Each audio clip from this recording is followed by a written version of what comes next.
देव भगवान की जय। प्यारे कृष्ण कन्हैया लाल की जय।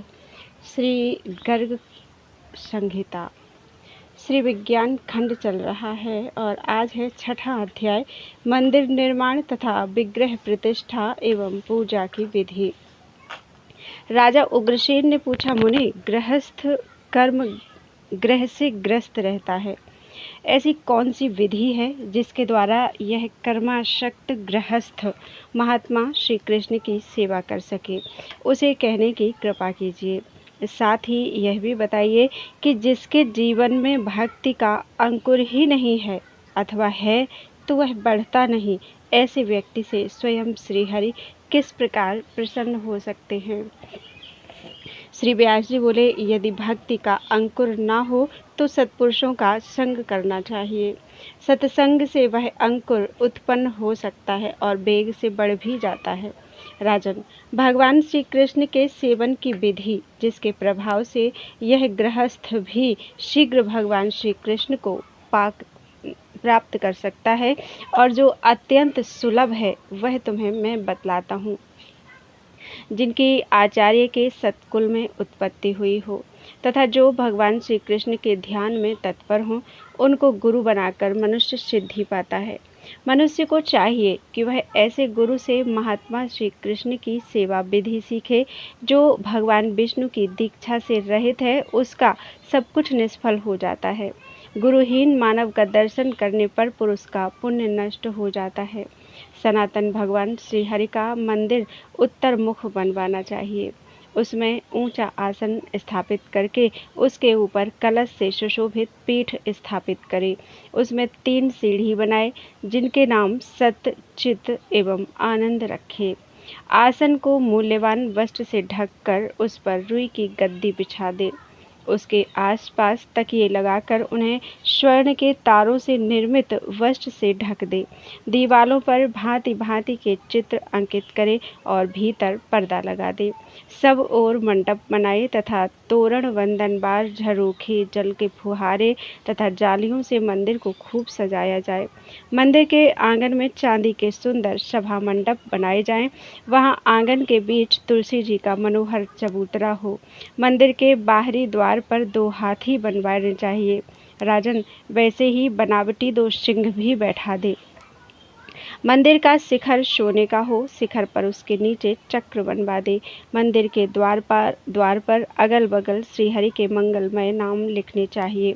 दीवार पर एक ओर गदा, पद्म, शंख और सारंग धनुष अंकित कराए। बाईं ओर तरकस और दाहिनी तरफ केवल बाण की चित्रकारी बनवाए। मंदिर के पिछले भाग में सतचंद्र नामक ढाल, नंदक नाम वाली तलवार, हल और मुसल प्रयत्नपूर्वक अंकित कराए।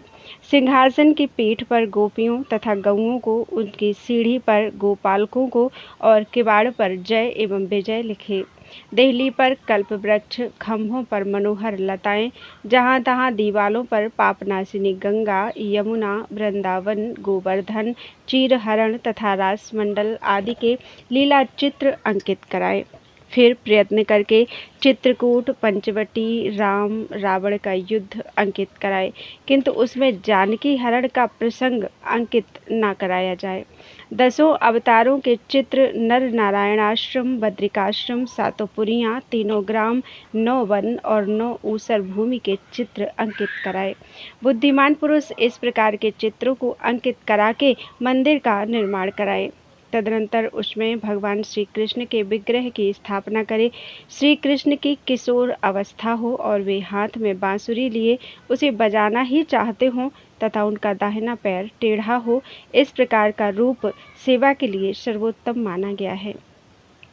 भक्त परम भक्ति के साथ इस प्रकार के विग्रह स्वरूप की शीघ्र ही गुरु के द्वारा मंदिर में प्रतिष्ठा करा दे और फिर अत्यंत भाव के साथ सेवा में तत्पर हो जाए।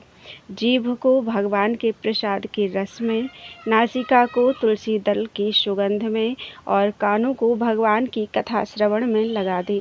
इस प्रकार सेवा परायण हो जाए।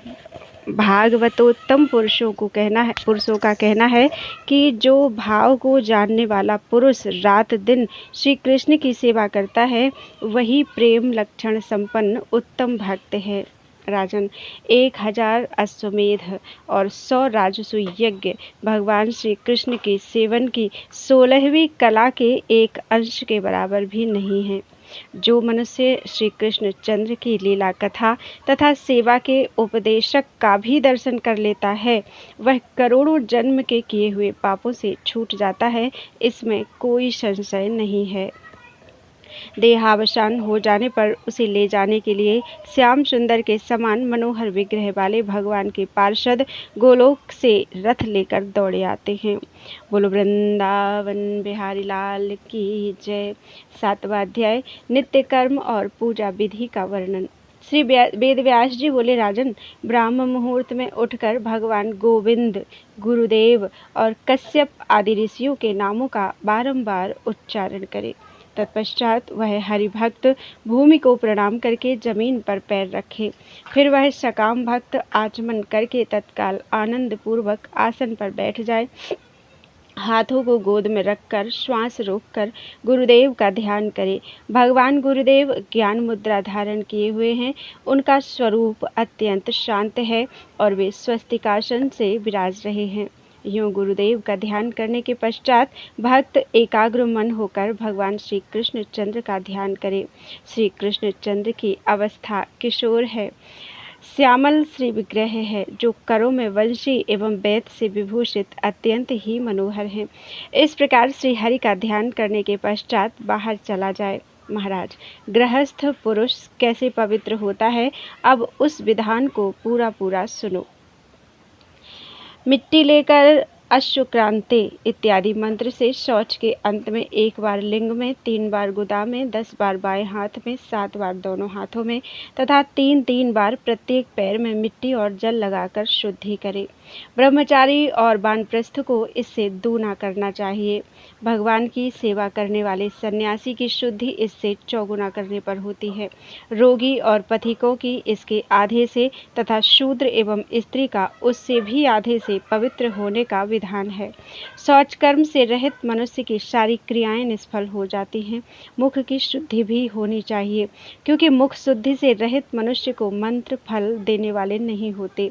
वनस्पति, तुम मेरे लिए आयु, बल, वीर्य, यश, पुत्र, पशु, धन, ब्रह्म ज्ञान और प्रज्ञा प्रदान करो।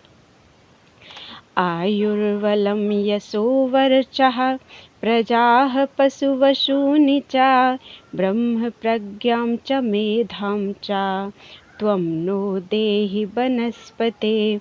इस मंत्र का उच्चारण करके दातून ग्रहण करें। बबूल, दूध वाले वृक्ष, कपास, निर्गुंडी, आंवला, वट, एरंड और दुर्गंध युक्त वृक्ष दातून के लिए निषिद्ध हैं। फिर हाथ जोड़े हुए हरित हय इस मंत्र के उच्चारण पूर्वक भगवान सूर्य को प्रणाम करें।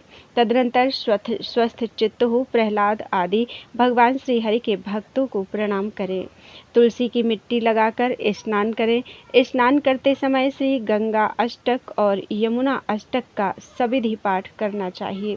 अयोध्या, मथुरा, मायावती अर्थात हरिद्वार, काशी, कांची, अवंतिका अर्थात उज्जैन और द्वारावती अर्थात द्वारिकापुरी, ये 7 पुरियां मोक्ष देने वाली हैं, अतः इनका भी स्मरण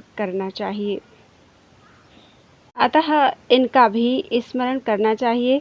महायोग में शालिग्राम, हरि मंदिर में संभलग्राम और कौशल में नंदीग्राम, ये 3 ग्राम कहे गए हैं। इन 3 ग्रामों का स्मरण करें। दंडकारण्य, सैंधवारण्य, जम्बूमार्ग, पुष्कल, उत्पलावर्त, नैमिषारण्य, कुरुजांगल, अर्बुद और हेमंत, ये 9 अरण्य माने गए हैं। इन सभी तीर्थों के नाम बारंबार उच्चारण करके स्नान करें। स्नान के बाद उत्तम रेशमी अहिंसा युक्त वस्त्र पहने, 12 तिलक और 8 मुद्राएं धारण करें। फिर संध्या करके पवित्र हो मौन होकर भगवान श्री कृष्ण के मंदिर जाएं। घंटा ताली बजाकर जय हो इत्यादि शब्दों का उच्चारण करते हुए कहें, उत्तिष्ठोत्तिष्ठ गोविंद योग निद्रां विहाय च। भगवान गोविंद योग निद्रा का परित्याग करके उठिए उठिए राजन, भगवान को उठाने का यह स्मार्त मंत्र है। इसका उच्चारण करके श्री हरि को जगाएं। तत्पश्चात मंगल आरती लेकर भगवान के मुख पर घुमाएं।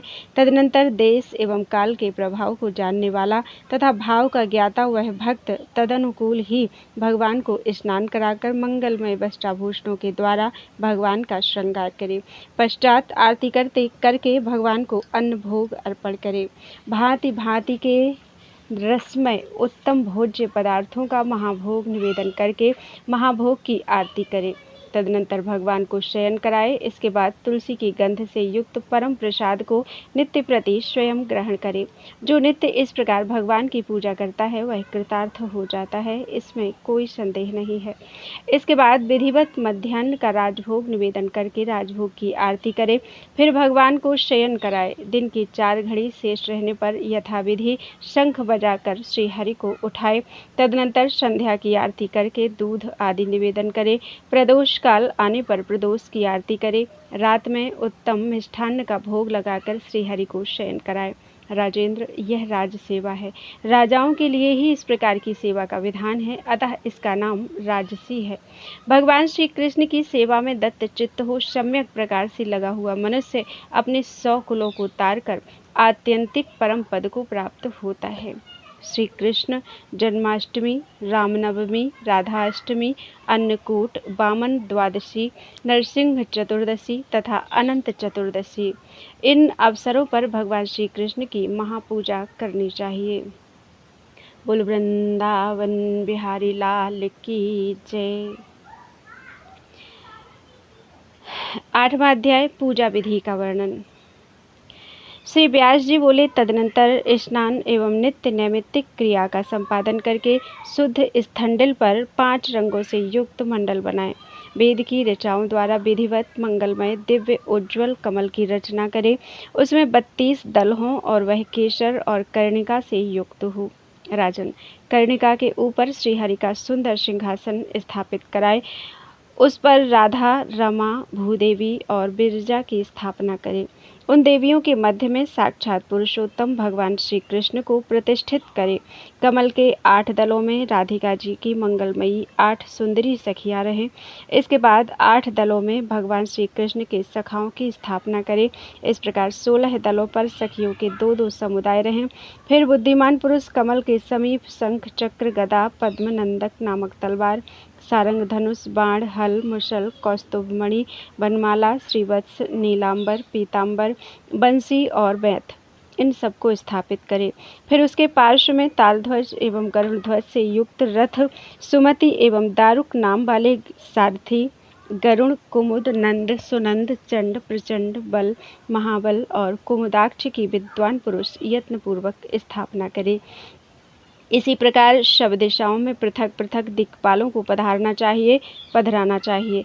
फिर वही विश्वक्सेन, शिव, ब्रह्मा, दुर्गा, लक्ष्मी, गणेश, नवग्रह, वरुण तथा 16 मातृकाओं को आसन दे। कमल के अगले भाग में वेदी पर पंडित जन वीतिहोत्र की स्थापना करें। इसके बाद आवाहन करके आसन, पद्म, विशेषार्घ्य, स्नान, यज्ञोपवीत, वस्त्र, चंदन, अक्षत, मधुपर्क, फूल, धूप, दीप, आभूषण, स्वादिष्ट नैवेद्य, आचमन, तांबूल और दक्षिणा समर्पण करें। प्रदक्षिणा और प्रार्थना करके आरती करें, फिर नमस्कार करें। हर एक कर्म के लिए अलग अलग विधान है। आवाहन में पुष्प, आसन में 2 कुशा और पाद्य में श्याम दूर्वा और अपराजिता का उपयोग करें। यादव अर्घ्य के सुंदर गंध वाले पुष्प रखने चाहिए। राजन, स्नान के जल में चंदन, खस, कपूर, कुमकुम और अगुरु मिलावे। महामते, इसी प्रकार का जल स्नान के लिए उत्तम होता है। मधुपर्क में आंवला एवं कमल, धूप में अष्टगंध और दीप में कपूर देना चाहिए। पीले रंग का यज्ञोपवीत वस्त्र में पीतांबर, भूषण के स्थान पर सोना और गंध के स्थान में कुमकुम तथा चंदन देने चाहिए।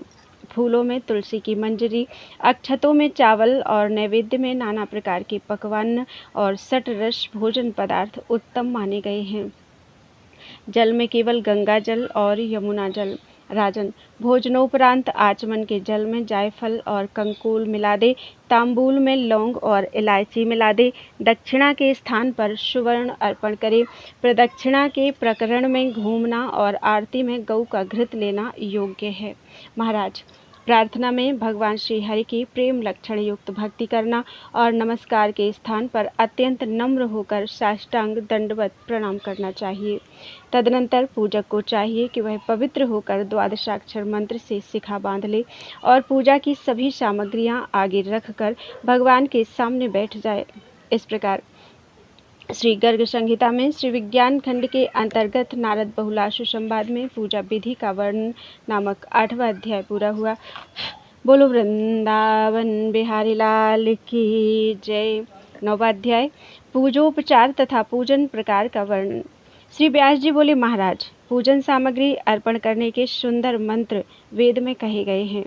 मैं तुम्हारे लिए उनका वर्णन करता हूँ। एकाग्र मन होकर सुनो। मंत्रों का उच्चारण करते हुए पूजा करनी चाहिए। मंत्र अर्थ सहित निम्नलिखित हैं। आवाहन। गोलोक धामाधिपते रमापते गोविंद दामोदर दीन वत्सल राधापते माधव सात्वतांपते सिंहासने अस्मिन् मम सम्मुखो भव। गोविंद, आप गोलोक धाम के स्वामी हैं। दीनों पर दया करना आपका स्वभाव है। दामोदर, आप लक्ष्मी एवं राधिका जी के प्राणनाथ हैं। यादवों के अधीश्वर हैं। माधव, इस सिंहासन पर मेरे सामने आप विराजमान होइए। आसन। श्री पद्मरागस्फुरदूर्ध्वपृष्ठं महार्हवैडूर्य खचित पदाब्जं वैकुंठपते ग्रहाण पीतं तडिद्धाटककुंभखंडम। वैकुंठपते, इस आसन के ऊपर की पीठ पर नीलम चमक रहा है। पायों में वैदूर्य मणि पुखराज जड़ी गई है। यह बिजली के समान चमकती हुई सुवर्ण की कलसियों से युक्त है। कृपया आप इसे ग्रहण कीजिए। पाद्य। परम स्थितं निर्मल रौक्म पात्रे समाहृतं बिंदु सरोवराद्धि योगेश देवेश जगन्निवास ग्रहाण पाद्यम प्रणमामि पादौ। देवेश, स्वच्छ सुवर्ण के पात्र में बिंदु सरोवर से लाकर उत्तम जल रखा गया है। योगेश, आप जगत के अधिष्ठाता हैं। मैं आपके चरणों को प्रणाम करता हूँ। आप इस पाद्य को स्वीकार करें। अर्घ्य। जलज चंपक पुष्प समन्वितं विमलम अर्घ्यम अनर्घदरस्थितं प्रतिग्रहाण रमा रमण प्रभो यदुपते यदुनाथ यदुत्तम। रमा रमण प्रभु, यदुपते, यदुनाथ, यदुत्तम। कमल तथा चंपा के पुष्पों से समन्वित तथा शंख में भरे हुए इस निर्मल उत्तम अर्घ्य को ग्रहण करें। स्नान। काश्मीर पाटीर विमिश्रतेन सुमल्लिकोशीरवताजलेन स्नानं कुरु त्वं यदुनाथ देव गोविंद गोपालक तीर्थपाद। गोविंद, आप यादवों के स्वामी तथा गौओं की रक्षा करने वाले हैं। आपके चरण तीर्थ स्वरूप हैं। भगवन, केसर, चंदन, चमेली और खस से सुवासित यह जल है। आप इससे स्नान कीजिए। मधुपर्क। मध्याह्न चंडार्क भवश्रमापहं सितांग संपर्क मनोहरं परम ग्रहाण विष्णु मधुपर्क मेनम संदृश्य पीतांबर सात्वतांपते। यदुपते, आप पीतांबर धारण करने वाले हैं। आपके लिए मधुपर्क तैयार है। यह मध्याह्न के प्रचंड मार्तंड के उत्ताप जनित श्रम को दूर करने वाला है। मिश्री के मिल जाने से यह अत्यंत मनोहर हो गया है। भगवान, आप इसकी ओर दृष्टि डालकर इसे स्वीकार करने की कृपा करें। वस्त्र। विभुः सर्वतः प्रस्फुरत् प्रोज्ज्वलं च स्फुरद्रश्मिशून्यं परं दुर्लभं च स्वतो निर्मितं किञ्जल्कवर्णं ग्रहणाम्बरं देवपीताम्बराख्यं। प्रभु, पीताम्बर नामक वस्त्र प्रस्तुत है। इसकी प्रभा अत्यंत उज्ज्वल है। इसकी किरणें सब ओर छिटक रही हैं। परम दुर्लभ यह वस्त्र अपने आप बना हुआ है। कमल के केसर जैसा इसका रंग है। कृपया आप इसे ग्रहण करें। यज्ञोपवीत। सुवर्णाभमापीतवर्णं सुमन्त्रैः परं प्रोक्षितं वेदविनिर्मितं च शुभं पञ्चकार्येषु नैमित्तिकेषु प्रभो यज्ञोपवीतं ग्रहाण। भगवान, सुवर्ण के समान चमचमाता हुआ हल्के पीले वर्ण का यह यज्ञोपवीत है। उत्तम मंत्रों द्वारा भली भांति इसका प्रोक्षण हुआ है। वेदज्ञ ब्राह्मणों ने इसकी रचना की है। 5 नैमित्तिक कर्मों में इसका उपयोग कल्याणदायक होता है। प्रभु, आप इसे ग्रहण कीजिए। आभूषण। कनकरत्नमयं मय निर्मितं मदनस्क्रन्दनं सदनं रुचाम् उषसीपूष सुवर्णविभूषणं सकललोकविभूषण गृह्यताम्। अखिल लोक विभूषण सोने एवं रत्नों से बना हुआ यह सुवर्णमय भूषण उपस्थित है। यह मय के हाथ की कारीगरी है। कामदेव की कांति को फीका करने वाला यह प्रभा का भंडार है। भगवान, प्रातःकालीन सूर्य के समान चमचमाता हुआ यह भूषण आप स्वीकार कीजिए। गंध।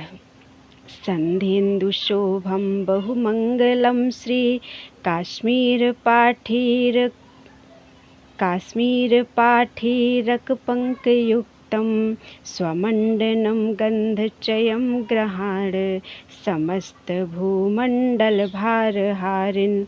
सायंकाल के चंद्रमा के समान शोभायमान, अनेक मंगलों का देने वाला, केसर एवं कपूर से युक्त यह गंध राशि आपका अलंकार है।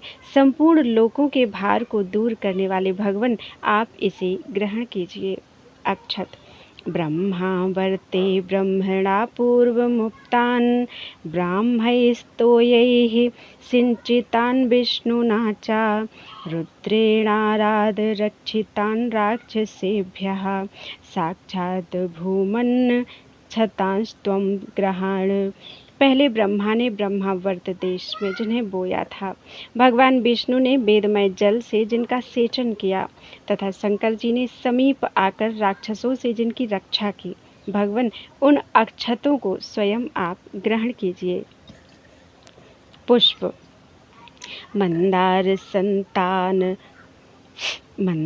संतानक पारिजात कल्पद्रुम श्री हरिचंदनानां ग्रहाण पुष्पाणि हरे तुलस्या मिश्राणि साक्षान्नवमंजरीभिः।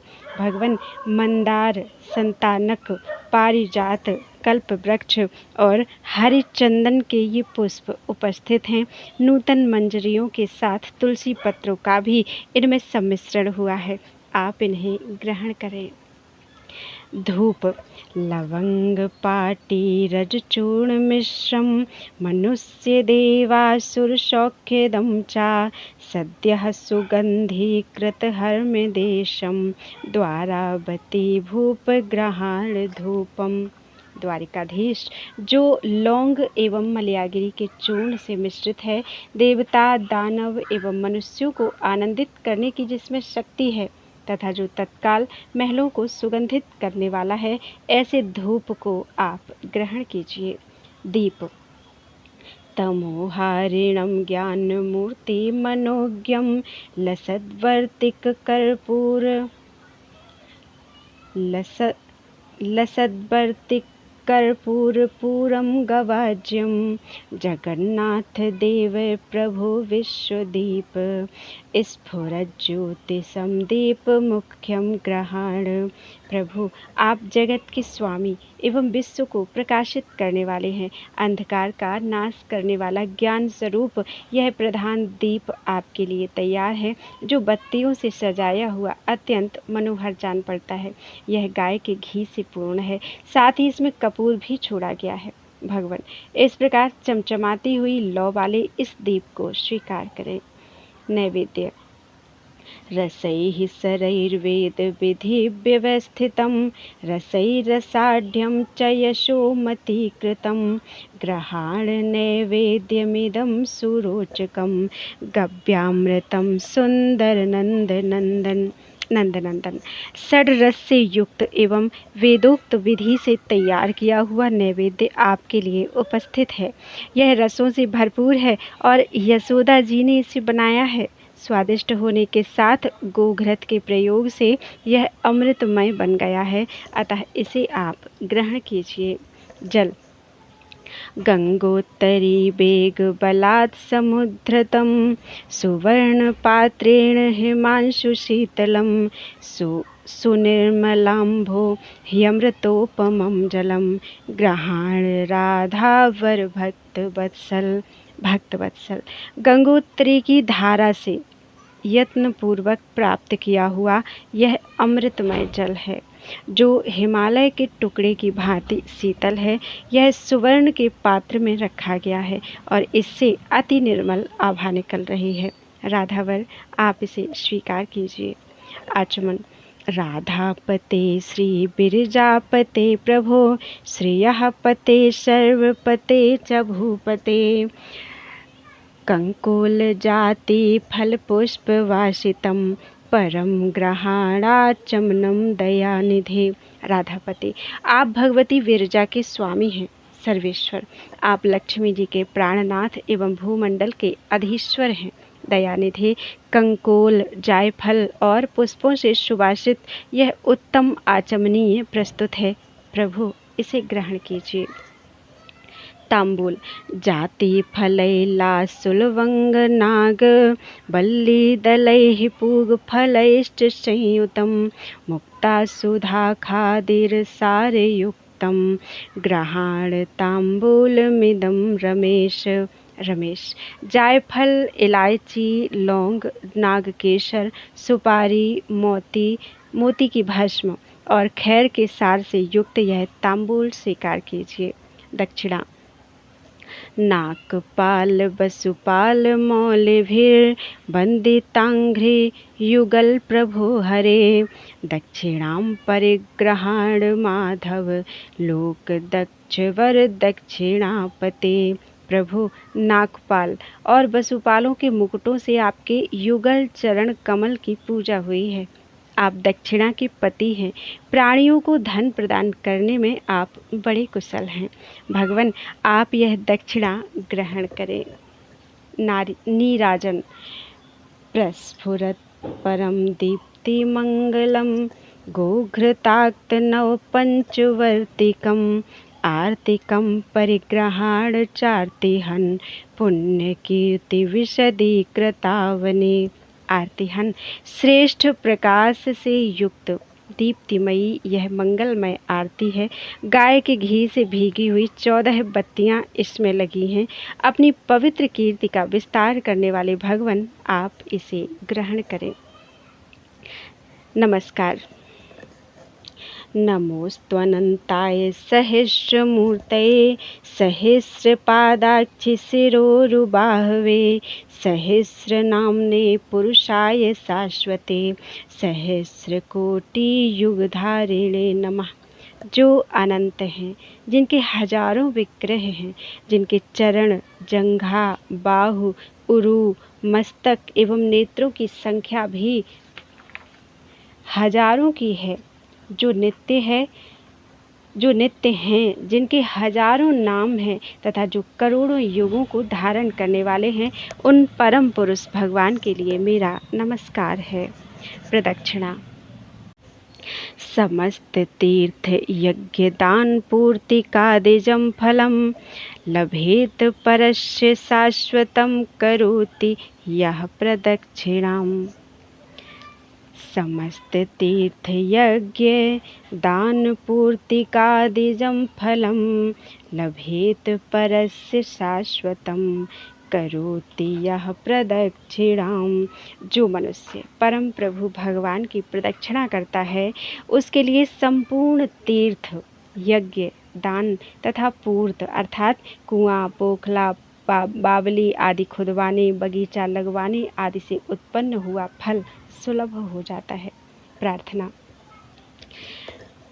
हरि मत्समः पातकी नास्ति भूमौ तथा त्वत्समो नास्ति पापापहारी इति त्वं च मत्वा जगन्नाथ देव यतेच्छा भवेत्ते तथा मा कुरु त्वं।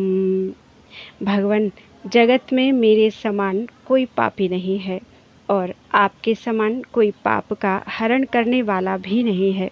प्रभु, यह समझकर हे जगन्नाथ फिर आपको जो उचित जान पड़े वैसा ही मेरे साथ कीजिए। स्तुति। संज्ञान मात्रम सदसत्परम महत् छस्वत् प्रशांतम विभवम समम महत् त्वां ब्रह्म वन्दे हि सुदुर्गमं परम सदा स्वधाम्ना परिभूत कैतवम। जो चेतना स्वरूप हैं, सत एवं असत से परे हैं, जो नित्य हैं, जिनका विराट रूप है, जो शांत मूर्ति हैं, ऐश्वर्य रूप हैं, सर्वत्र सम है, जिन्हें पाना अत्यंत कठिन है तथा जिन्होंने अपने तेज से माया को सदा तिरस्कृत कर रखा है, उन आप परम ब्रह्म की मैं वंदना करता हूँ। महामते, इस प्रकार इन मंत्रों द्वारा देवेश्वर भगवान की पूजा करें। फिर श्री विष्णु को प्रणाम करके यत्नपूर्वक उनके सर्वांग का पूजन करना चाहिए। फिर ओम नमो नारायणाय पुरुषाय महात्मने विशुद्ध सत्वधिष्ठाय महाहंसाय धीमहि। इस मंत्र का उच्चारण करके प्राणायाम करें।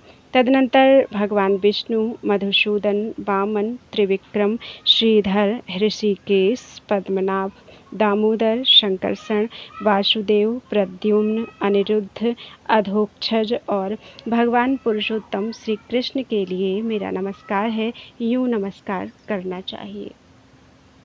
इसी प्रकार पैर, गुल्फ, जानु, उरु, कटी, उदर, पीठ, भुजा, कंधे, कान, नाक, अधर, नेत्र और भगवान के सिर में मैं अलग अलग पूजा करता हूँ, यूँ कहकर सर्वांग पूजा करनी चाहिए।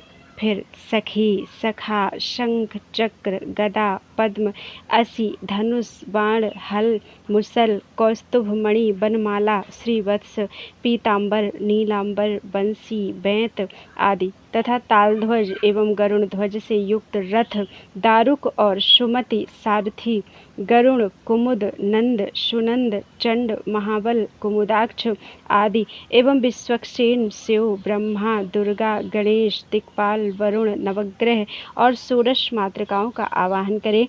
इनके नाम के साथ ओमकार लगाकर चतुर्थ्यंत का प्रयोग करके नमः शब्द जोड़ दें। तत्पश्चात मंत्रों द्वारा इन सब का पूजन करें।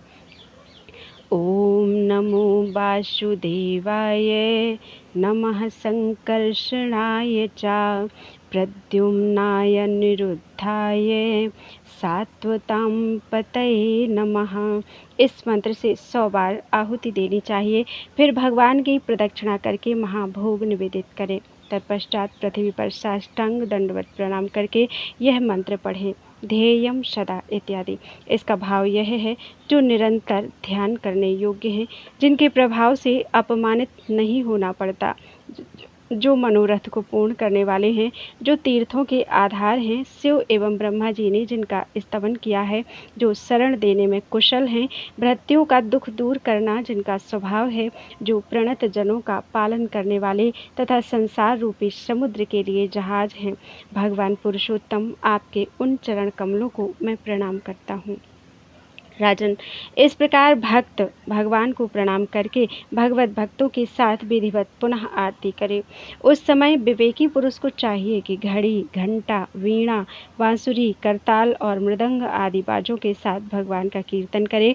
उस समय भगवत भक्त जन प्रेम में विह्वल हुए भगवान के सामने नाचते हैं, उनके जय जयकार की ध्वनि प्रकट करते रहते हैं और वे भगवान की सुंदर लीला कथा का गान करने लगते हैं। तदनंतर प्रभु को पुनः नमस्कार करके सूर्य के समान उज्ज्वल मंदिर में महात्मा श्री कृष्ण चंद्र को भली भांति शयन कराएं। राजन, इस प्रकार जो दत्त चित्त होकर भगवान श्री कृष्ण की सेवा करता है, उसे स्वर्ग के रहने वाले देवता लोग प्रणाम किया करते हैं। महाराज, वह श्री हरि का भक्त भी मृत्यु के अवसर पर स्वर्ग में पैर रखकर भगवान के परम धाम गोलोक को, जो योगियों के लिए भी दुर्लभ है, चला जाता है। यह भगवान श्री कृष्ण चंद्र की सेवा का विधान है। मैंने इसका वर्णन कर दिया। यह मनुष्यों को चारों पदार्थ देने वाला है। अब तुम फिर क्या सुनना चाहते हो? इस प्रकार श्री गर्ग संहिता में श्री विज्ञान खंड के अंतर्गत नारद बहुलाश संवाद में पूजोपचार तथा पूजन प्रकार का वर्णन नामक 9वां अध्याय पूरा हुआ। बोलो वृंदावन बिहारी लाल की जय। 10वां अध्याय परमात्मा का स्वरूप निरूपण। राजा उग्रसेन ने कहा, आप भगवान श्री कृष्ण के स्वरूप हैं। आपने मेरे ऊपर बड़ी कृपा की। आपके श्रीमुख से साक्षात भगवान श्री कृष्ण की पूजा पद्धति विस्तार पूर्वक मैंने सुन ली। इसमें मैं सफल जीवन हो गया। अहो, प्राणियों में बड़ी मूर्खता भरी हुई है। वे लोभ, मोह और मद के कारण मत वाले हो गए हैं। इसी से उन्हें विराग उत्पन्न नहीं होता और ना कभी वे भगवान का भजन ही करते हैं। भगवान, जगत की यह मोहिका शक्ति बड़ी अद्भुत है। प्रभु, यह मोह कैसे उत्पन्न हुआ और किस प्रकार इसकी निवृत्ति होगी, यह बताने की कृपा कीजिए। श्री व्यास जी बोले, जिस प्रकार जल में कई चंद्रमा दिखाई पड़ते हैं, जल के चंचल वेग से वे दृष्टिगोचर होते हैं, किंतु वास्तव में हैं कुछ नहीं, बिल्कुल प्रतिबिंब मात्र हैं। ठीक वैसे ही परम प्रभु की प्रतिबिंब रूपा यह माया फैली हुई है। उसी के प्रभाव से मेरा और मैं का भाव उत्पन्न हो जाने पर संसार कायम हो जाता है। माया, काल, अंतःकरण और देह से गुणों की उत्पत्ति होती है। मनुष्य इनके द्वारा विपरीत कर्म करता हुआ बंधन में पड़ जाता है। इंद्रियों का ही यह प्रभाव है कि दर्पण में बालक, बालू में जल और रस्सी में सांप का भान होने लगता है। राजन, यह जगत मोहमय है। इसमें रजोगुण और तमोगुण कूट कूट कर भरे हैं। कभी कभी सत्वगुण का भी प्रादुर्भाव होता है। यह मन का विलास है, विकार मात्र है और भ्रम रूप है। अलात चक्र के समान यह शीघ्रता पूर्वक परिवर्तित होता रहता है। इस प्रकार जानो, मैंने यह कर दिया, यह करता हूँ और यह करूँगा। यह मेरा है, यह तेरा है, मैं सुखी हूँ, मैं दुख में पड़ गया। लोग मुझसे बिना कारण प्रेम करने वाले हैं। इस प्रकार मनुष्य कहता रहता है। मेरा तो यह मत है कि मनुष्य अहंकार के कारण सुध बुध खो बैठा है।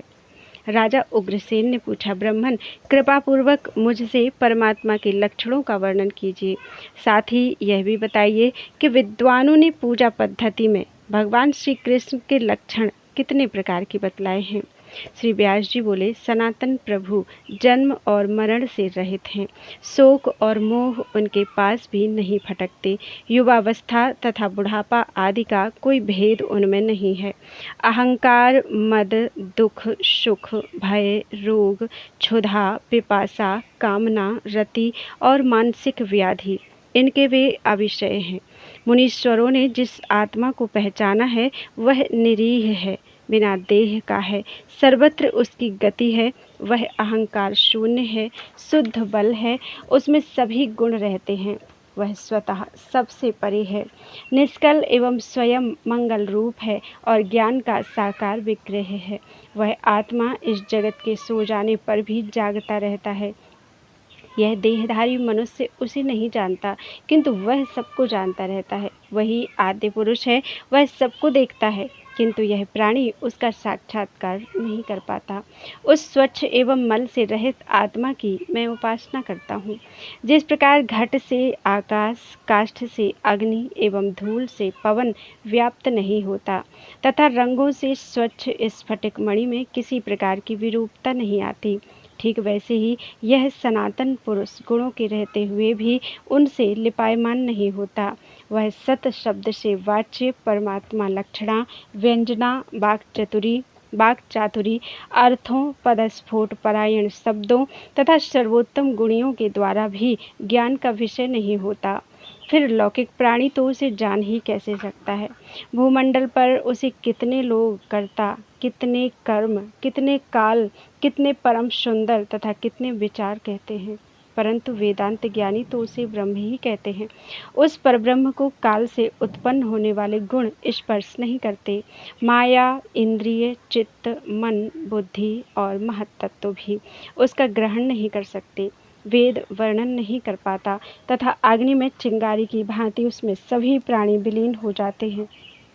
वही परमात्मा सर्वोपरि विराजमान है, जिन्हें संतजन हिरण्यगर्भ, परमात्म तत्व और भगवान वासुदेव कहते हैं। उन्हीं श्रेष्ठतम देव के स्वरूप का विचार करके मोह छोड़कर आसक्ति रहित होकर विचरे।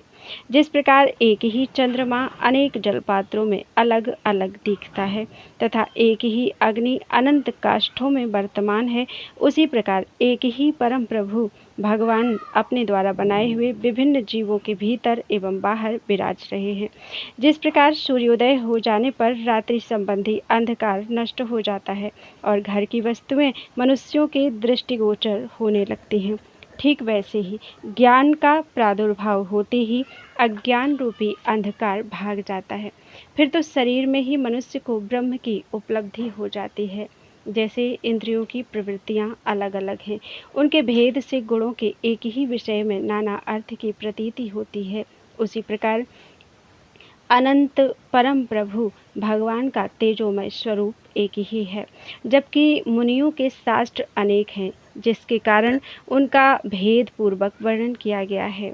जो पुरुषोत्तम भगवान श्री कृष्ण चंद्र साक्षात श्री हरि हैं, अपने भक्तों पर कृपा करना जिनका स्वभाव बन गया है, जो कैवल्यनाथ हैं तथा जिन्होंने राजा नृग का उद्धार किया है, उन स्वयं पूर्ण ब्रह्म परमेश्वर को मैं प्रणाम करता हूँ। श्री नारद जी कहते हैं, इस प्रकार कहकर भगवान वेद व्यास जी ने राजा उग्रसेन से जाने के लिए स्वीकृति ली। तत्पश्चात संपूर्ण यादवों के देखते देखते वे वहीं अंतर ध्यान हो गए। मैंने भगवान श्री हरि के प्रति भक्ति बढ़ाने वाला यह विज्ञान खंड तुम्हें कह सुनाया। इसका विस्तृत वर्णन किया गया है।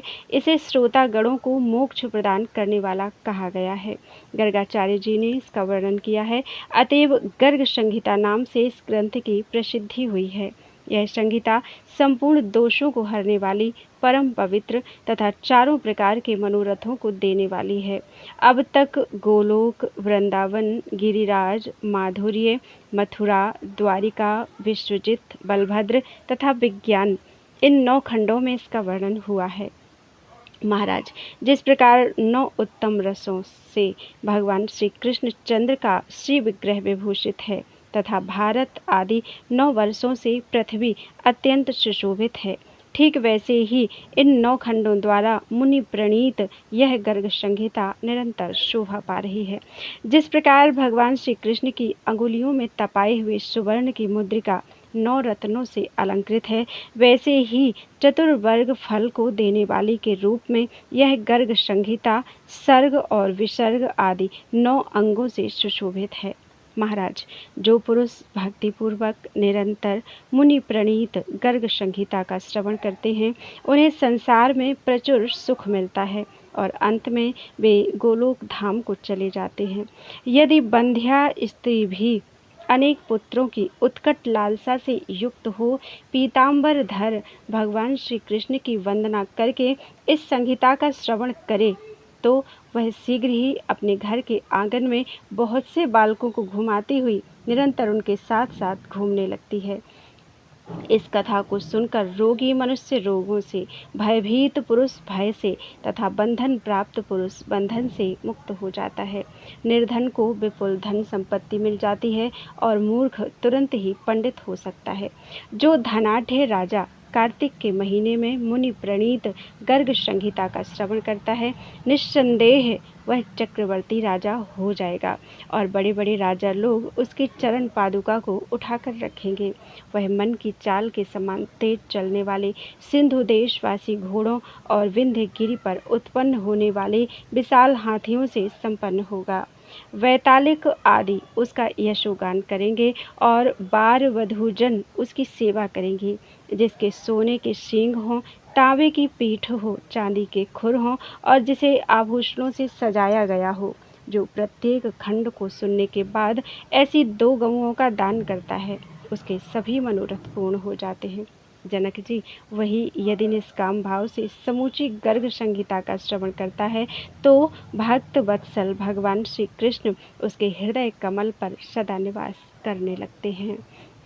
श्री गर्ग जी बोले, ब्राह्मण, इस प्रकार कहकर दिव्यदर्शी भगवान नारद मुनि राजा बहुलासु से अनुमति लेकर सबके देखते देखते आकाश में चले गए। तब महाराज बहुलासु ने भगवान श्री हरि की इस संहिता को सुनकर श्री कृष्ण चंद्र में मन लगाए हुए अपने को भली भांति कृतकृत्य समझ लिया। ब्राह्मण, तुम्हारे प्रश्न करने पर मैंने यह संहिता कही है। किन्हीं के द्वारा सुनने अथवा पाठ कराने से भी यह करोड़ यज्ञों का फल देने वाली होती है। श्री शौनक जी ने कहा, मुनिवर, आपका संग मिल जाने पर मैं धन्य एवं कृतार्थ हो गया। साथ ही भगवान श्री कृष्ण में प्रेम बढ़ाने वाली यह उत्तम भक्ति भी मुझे प्राप्त हो गई। जो मुनियों के विशाल हृदय रूपी मानसरोवर में विचरने वाले राजहंस हैं, संपूर्ण आनंदों से पूर्ण मधुर नाद करने वाली जिनकी बांसुरी है, जिनकी कला संसार में फैली हुई है, जिन्होंने सूरसेन के वंश में अवतार धारण किया है तथा संत पुरुषों ने जिनकी प्रशंसा गाई है, वे अपने बाहुबल से कंस का वध करने वाले भगवान श्री कृष्ण तुम्हारी रक्षा करें। इस प्रकार मुनिवर गर्गाचार्य जी ने संपूर्ण मुनियों को आशीर्वाद दिया, साथ ही उनसे आज्ञा मांगी और प्रसन्न मन हो जाने के लिए तैयार हो गए। फिर सर्ग विसर्ग आदि 9 अंगों से युक्त गर्ग संहिता का, जो स्वर्ग प्रदान करने वाली तथा चारों पदार्थों को देने में कुशल है, प्रतिपादन करके गर्ग जी गर्गाचल पर चले गए। मैं भगवान श्री राधापति के उन युगल चरण कमलों को अपने हृदय में स्थापित करता हूँ, जो शरद ऋतु के विकसित कमलों की शोभा धारण करने के कारण उनके अत्यंत द्वेष पात्र हो रहे हैं। मुनि रूपी भ्रमर जिनका निरंतर सेवन करते हैं, जो वज्र और कमल के चिन्हों से आवृत हैं, जिन पर सोने के नूपुर चमक रहे हैं, जिन्होंने भक्तों के ताप का सदा ही निवारण किया है तथा जिनकी दिव्य ज्योति छिटक रही है। इस प्रकार श्री गर्ग संहिता में श्री विज्ञान खंड के अंतर्गत नारद बहुलाश संवाद में परमात्मा का स्वरूप निरूपण नामक 10वां अध्याय पूरा हुआ। श्रीमद् गर्ग संहिता विज्ञान खंड संपूर्ण हुआ। श्री गर्ग संहिता के 9 खंड पूरे हो गए। अश्वमेध का प्रसंग शेष रह गया। उसे सुनाने के लिए महर्षि गर्गाचार्य जी पुनः कथा का आरंभ करेंगे और अश्वमेध खंड सुनाएंगे, तब गर्ग संहिता पूर्ण होगी। बोलो वृंदावन बिहारी लाल की जय। विज्ञान खंड पूर्ण हुआ। त्वदीयं वस्तु गोविंदं तुभ्यमेव समर्पयेत्।